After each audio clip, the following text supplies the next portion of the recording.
the most difficult thing in the world is not programming, is not management, is not marketing, is not sales, is not anything. It's about knowing yourself. The biggest learnings can come in conversations that we can have. Most of the cultural aspects, the way we do build Kissflow in terms of a learning organization, is sort of inspired. Some of these concepts are inspired from this particular book, and of course G2G as well, right? So this is sort of like a prequel to G2 Good to Great book, if you want to look at it that way. That's another way to look at it.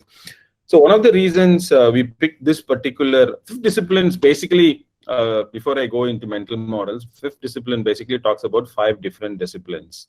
Okay, so it starts from personal mastery, then goes to mental model, team learning, then shared vision, and then systems thinking. So these are the 5 disciplines that it covers. But I think that's we will talk about that differently in a different topic. But what I felt we should talk about this, what we are planning to talk about today, is about mental models. The reason for that is in the post-COVID scenario, especially when we are working in remote and remote plus models, the need for us to understand each other, more importantly, not to misunderstand each other, is very important. But it is also important for you to understand the science behind the way we think, right? And that science is what is this mental model is all about. So there is a reason why we think in certain way, and that is what we are going to talk about in this session, right?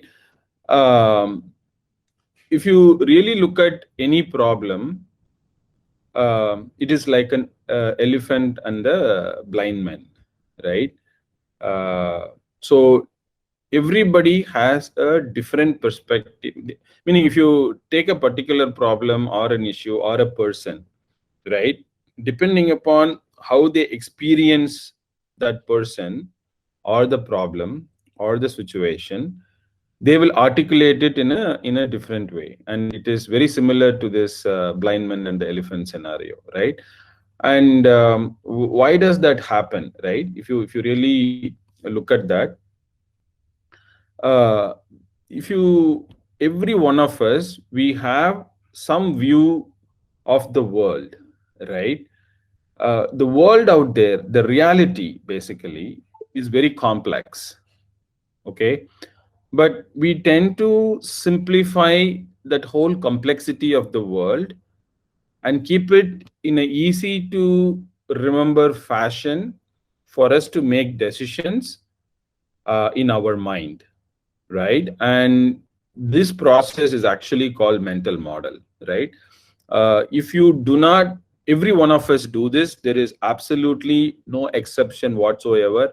100% of us who are will be doing this process, because human beings also, you need to also correlate this with what they call cognitive load, right? So if you also sort of combine this with the concept of cognitive load, which is basically says that human beings are lazy and they don't want to process complex information every time. So they process it once and then deduce some result and keep it in their mind or store it in their mind as shortcuts, so that next time such a scenario happens, they're able to quickly make a decision without processing this whole information all over again. So in many ways, mental model is really that, right? And how does that actually work, right? If you really look at it, there is this phenomena called ladder of inference. Okay, this is the most important part of how, or the science behind the mental model, right? A mental model is nothing but a mental image of how certain things work, or how certain situation behave. What is your view on certain topics? Some people think corruption is the biggest problem. Some people think corruption is not the biggest problem. So for every topic, you have a mental model or a conclusion in your own mind. Now those conclusions, or you think some person is an extrovert, some person is a nice person, easygoing. All these are conclusions, right? And that conclusions are mental models, right? And you start making decisions based on those mental models. But how does those mental models basically form? So it forms through what is called as the ladder of inference. This is a little scientific process that happens in your mind. Like when you first encounter a person or a situation or a problem, you have, you look at all the available data, right? And then you select some of the data from the available data, and then you make interpretations to that data, right? So you try to sort of interpret, and then you draw conclusions, right? So there is a lot of data available, and then you select data, and then you add your own interpretations to the data that you have selected, and then you draw conclusions, and then you form beliefs, right? And finally, you take actions. So this is a very, very important step, right? So this is how your mental model is formed during early days. So you encounter a new situation, you encounter a new person, and then you have a lot of information. You get to know about this, a lot of information about this person through 1 or 2 or 3 or 4 different encounters.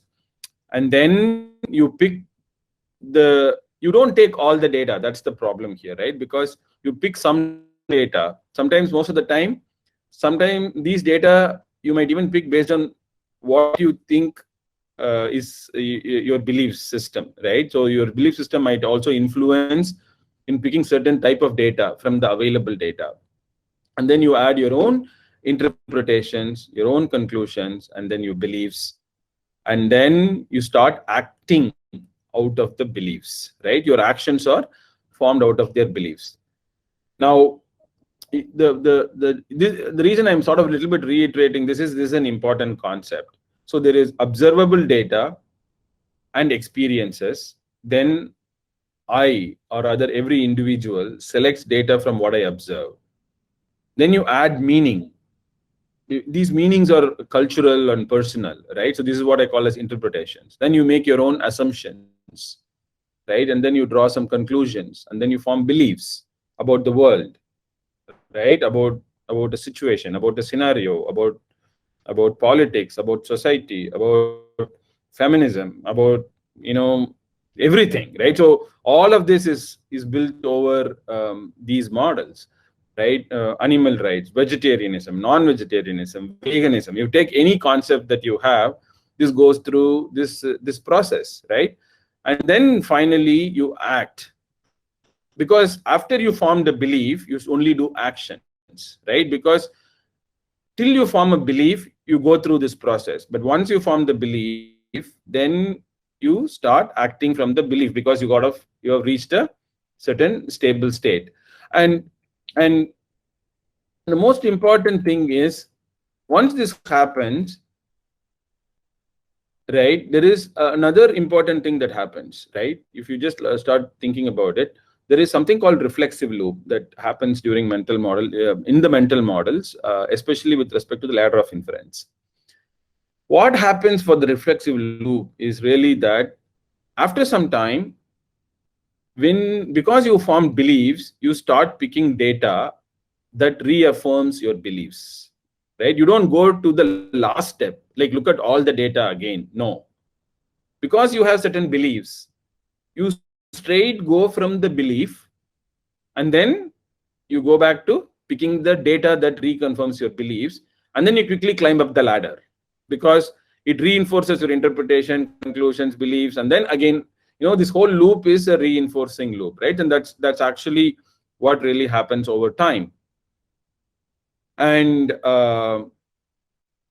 that's actually called as the reflexive loop, right? So after some time, what you really happen, right, is that these beliefs and assumptions are formed so hard in your mind, then you start taking actions purely from your belief. You never go down to the data, right? You don't go down to the data. When And it is important all of us understand that, because all the interpersonal issues, all the misunderstanding, all the miscommunications that happens between teams, individuals, one-to-one, husband and wife, friends, everything is based on this ladder of inference. So anytime if we spot someone is sort of acting out of their mental models, it's important. The best way to fight that is not to argue with them, right? The best way to fight that is to slowly and gently walk them down the ladder of inference and get them to see the data at the bottom of the ladder, and without, of course, offending them or upsetting them, right? So if we can make people get down the ladder of inference and then see the whole data, they will slowly reform their own understanding, and then conclusions, their interpretations, form new beliefs, new convictions, and then start acting based on the new convictions or beliefs that they form, right? So this is really the most important thing, and especially when we are not seeing each other, when there is a lot of body language that is missing because of remote work and working from home and all of that. It's all the more important that we are aware of such concepts, and especially the scientific concepts behind the mental model, how it works, right? And finally, it is not like mental models are. I want to talk about judgments, right? So we use the word judgment as if it's in a negative connotation, right? But it is really the mental models, and also it's not like mental models are wrong. Okay, mental models and judgments are very, very important for us to live a normal, practical life, because without mental models and without judgments, you won't actually operate. You won't be able to actually operate efficiently. You need mental models. You need to be able to make judgments, right? Because otherwise life will be very, very slow. Every time you won't be able to go down the ladder of inference, right? But then once you are aware of the fact that you might be acting straight out of your belief system, and there will be this nagging feeling that you will have, or some people might be arguing with you, then it's a sort of an indicator for you to go back and think, oh, am I suffering from a mental model? Am I just acting out of my belief? Then if you yourself can gently walk yourself down and then get back to the bottom of the ladder and start looking at the whole data, and then reassess your own interpretations, assumptions, conclusions, and hence the belief system, it will really help, right? So that's really what I wanted to say today. So just to give you a summary, mental models is important. It is not bad. Judgments is important. It's not bad, except that be aware that in some situations it might be very, very bad, and you might want to re-examine your mental model, go back to the root, which is like data, and then reassess your belief system so that you can act on it.